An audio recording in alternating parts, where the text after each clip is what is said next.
భయపడదు.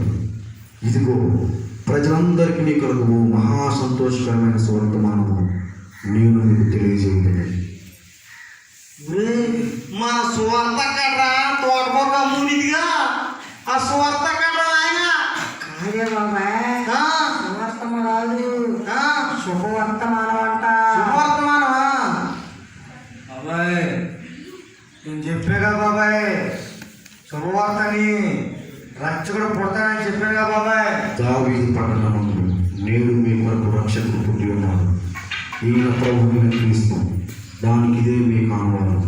ఒక శిశువు పొత్తి గుడ్డలతో చుట్టబడి ఒక తొట్టిలో పడుకొని మీరు చూచగలరు.